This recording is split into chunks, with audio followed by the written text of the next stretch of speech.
Olá pessoal, sou o professor César Hildo. Vou estar com vocês com a disciplina de filosofia e estamos aí com um conceito bem legal, a dialética de Hegel. É um conteúdo para a segunda série. Estamos aí na continuidade dessas aulas abertas, né, nesse projeto Escola em Casa, do Governo do Estado do Acre. Espero que você acompanhe essas aulas, tenha sempre acesso a essas aulas na plataforma Eduque, também no YouTube Web Aulas. Elas estão todas disponíveis e hoje a gente vai dar continuidade. E aí, para tanto, a gente vai conhecer hoje um pouco mais sobre Hegel, a sua grande contribuição para a filosofia, né? Ele vem desfazer toda a filosofia construída pelos empiristas, pelos racionalistas e particularmente por Immanuel Kant, que vai sintetizar os conhecimentos tanto do empirismo quanto do racionalismo, e aí ele vai dar uma outra direção para a filosofia. Tá bom, pessoal? E aí eu gostaria de compartilhar com vocês os slides, e aí a gente vai estar visualizando esses slides, acompanhando didaticamente, para que a gente possa ter essa noção de quem foi esse grande filósofo, talvez para mim hoje é o melhor filósofo da atualidade. Hegel nasceu em 27 de agosto de 1770 em Stuttgart, na Alemanha. Ele é o mais velho de 3 irmãos, né? É filho de um funcionário público, do Ducato de Wittenberg. Fez os seus estudos em casas com tutores e mãe, mas também no colégio local, onde permaneceu até os 17 anos. Aprendeu latim com a mãe, além de estudar grego, francês, inglês, e muito cedo teve contato com os clássicos gregos e romanos, por exemplo, os clássicos Platão, Aristóteles, né? Toda essa estrutura, Homero, Hesíodo e também as teorias, né, vindo, né, do pensamento romano. Apesar de sua sólida educação humanista, Hegel teve uma ótima formação científica. Perdeu a mãe aos 13 anos e ficou aos cuidados de uma irmã, Cristina. Com incentivo do pai, em 1788, ingressou no seminário da Universidade de Tübingen a fim de ser pastor. Ele era um camarada, né, pastor, né, protestante. Ingressou no seminário da Universidade de Tübingen e daí em diante ele passou a estudar, a conhecer também a Bíblia, conhecer o contexto da própria história citada nos livros, né, de Moisés e também dos Evangelhos. Entre os seus companheiros estavam o filósofo Friedrich Wilhelm Joseph Schelling, né, que foi o seu contemporâneo, e o poeta Friedrich Hölderlin. Quando Hegel tinha seus 18 anos, ocorre a queda da Bastilha, que foi a Revolução Francesa, que trouxe esses ideais de liberdade, igualdade, fraternidade. Ele assistiu todo esse cenário. Ele sabia que era a influência do iluminismo e dos pensamentos dos filósofos. Mais tarde, os eventos que comporiam a Revolução Francesa, né? Entre a consequência dos fatos históricos está, né, a posterior invasão da Prússia pelo exército francês. A essa altura, a Alemanha não estava mais organizada como Estado unificado, sendo aglomerado de ducados, principados e condados. Tá? Então, a biografia de Hegel, a gente inicia conhecendo essa estrutura da sua mãe, do seu pai, o tempo de estudo, né? As correntes que ele estava ligado, que era tanto o cristianismo, quanto também os clássicos ligados aos gregos. Tá? E aí, em 1793, começa a atuar como tutor privado em Poema, na Suíça, e no ano seguinte, né, aconselhado por Hölderlin, começa a análise dos escritos de Immanuel Kant, né, que é esse grande camarada aí, que foi o problema, né, na vida dele, que foi a pedra no sapato de Hegel. Hegel, mesmo sendo um grande professor universitário, mais tarde ele também vai ser reitor de uma das universidades, ele passa muitos anos quebrando aí essa castanha para poder entender, e os pensamentos de Fichte também. Em conjunto com Schelling, Hegel escreveu os mais antigos programas de um sistema de idealismo alemão. Então, gente, quando a gente pensa, por exemplo, em Karl Marx, que tem a imagem dele aí, a gente vai ver aí Platão, Hegel e Marx, né? Então, a gente vai entender por que Marx ele vai bater nos conceitos de alienação, ideologia, fetiche e consumo. É porque ele vai beber em fonte muito profunda. E para ele entender o conceito de ideologia, ele vai beber aonde? Em Hegel, esse grande pensador.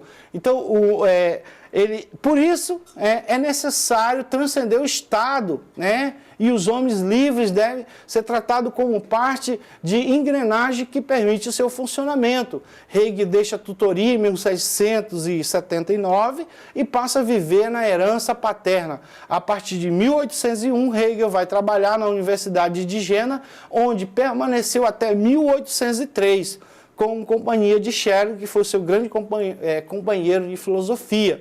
No período que deu aulas em Jena, nessa fase da vida, ele se casa, tem 3 filhos e continua seus estudos em fenomenologia, né? Que ele vai escrever a sua grande obra, que é a Fenomenologia do Espírito. Ele vai dizer que o homem que faz a história, ele faz parte desse fenômeno. Então, enquanto viveu em Nuremberg, Hegel publicou vários fascículos da ciência da lógica nos anos de 1812, 1813 e 16. A partir de 1816, o filósofo aceita, né, ser professor de filosofia na Universidade de Heidelberg, morre em Berlim em 14 de novembro de 1831, vítima de uma epidemia de cólera, né? Então nós vamos ter a grande ideia desse filósofo, né, que é o grande escritor da Fenomenologia do Espírito, que é cientista na área das humanas passa, né, por esse conhecimento de Hegel. Então, pode ser compreendido através de suas obras principais, a Fenomenologia do Espírito, escrita em 1807. Trata-se de uma introdução ao sistema lógico, ele vai beber na ciência da lógica, né?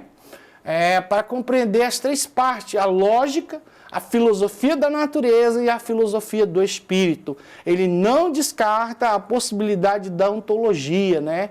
Mas ele não vai estudar assim como os outros filósofos, como Platão, que vai criar o mundo das ideias, o mundo sensível, suprassensível. Ele não vai fazer igual Kant, né? Ele vai tirar justamente a carne dessas espinhas, vai separar as coisas e vai pontuar bem claro na Fenomenologia do Espírito. Este livro pretende superar a dualidade entre o sujeito cognoscente e o sujeito cognitivo. Certo? É por isso que é a dialética. A dialética é justamente essa separação. Assim, aproximá-lo do absoluto, da ideia absoluta da verdade. Para chegar ao absoluto, o homem precisa questionar sua certeza. E neste caminho de dúvida, estará pronto para pensar filosoficamente. Então, conhecer o absoluto. O absoluto age através do homem, se manifesta no desejo, e este, né, tem de conhecer a verdade. Dessa forma, quanto mais o sujeito se conhece, mais perto do absoluto ele está. Para Hegel, tudo aquilo que pode ser pensado é real. E tudo que é real pode ser pensado. Não existiria a priori, como é a grande teoria de Immanuel Kant, que existe um conhecimento a priori, né, que é justamente o númeno, que é na verdade, o mundo suprassensível, o mundo transcendental que Immanuel Kant, a grande teoria de Immanuel Kant. Então, não existiria a priori limite para o conhecimento, na medida em que a relação pode ser realizada através do sistema dialético. Tá bom, pessoal? Vamos procurar entender mais a sua grande contribuição, a sua tese, a sua antítese, né? E a sua síntese. A dialética é um conceito filosófico que é utilizado por vários pensadores. A dialética de Platão, por exemplo, é uma dialética que é pensada, que é destrinchada por Aristóteles. Aristóteles também vai fazer o seu ponto de vista, vai criticar, né? Porque a filosofia é assim, tem um que constrói uma teoria, outro vem e desconstrói. E assim, Hegel, ele representa a desconstrução da filosofia de Immanuel Kant. Por exemplo, seria uma forma de diálogo entre aquilo que era possível chegar a obter o conhecimento. Então, Hegel aponta que toda ideia é uma tese. e pode ser contestada através de uma ideia contrária, que é antítese, certo? Essa disputa entre a tese e a antítese seria a dialética. Então, o que é a dialética? Esse conflito entre a tese e a antítese. No autor, quando a gente está escrevendo, a gente tem que botar os autores para conversar dentro de um TCC, de uma monografia, de uma redação. Eu sempre tenho que colocar o ponto de vista daqueles que são favoráveis e daqueles que são contrários ao meu pensamento, certo? Assim, o processo é regido por uma lógica dialética. No entanto, longe de prejudicar as teses, a discussão entre duas ideias opostas daria origem à síntese, que seria uma ideia aperfeiçoada, né? O método dialético proposto por Hegel inclui a noção de movimento, daí a fenomenologia do espírito. O espírito está em movimento, né? O processo, né, para se chegar ao resultado do conflito dos opostos. Essas ideias serão aproveitadas por filósofos posteriores como Karl Marx, que vai, né, ter a sua grande contribuição, que é o Capital, né? E Friedrich Hegel, que foi o grande companheiro de Karl Marx, né? Que durante toda a sua vida, inclusive, é responsável pela produção do Manifesto Comunista, né? Que foi uma das bases aí do socialismo científico, né? Então, vamos para o nosso exercitando. No processo de dialética hegeliana, temos a lógica, né? Ele vai beber na lógica, Hegel vai usar a ciência lógica, certo? A filosofia natural e a filosofia do espírito. Então, tá certo isso? Sim, respectivamente, é certo? Não, não temos apenas a filosofia natural. Não, temos apenas a filosofia natural e a filosofia do espírito, respectivamente. Não, Hegel se apoia na filosofia da crítica a priori de Immanuel Kant. Sim, não, né? Sim, apoia o pensamento de Immanuel Kant. Ele não vai apoiar o pensamento de Immanuel Kant. Então, a nossa resposta seria sim, respectivamente. Tá bom, pessoal? Então, o professor César vai ficar por aqui. Agradeço muito a vossa atenção. Vá lá na plataforma Eduque e também lá no YouTube Web Aulas e tenha acesso a todos esses conteúdos que já está armazenado para você estudar. Bons estudos. Tchau.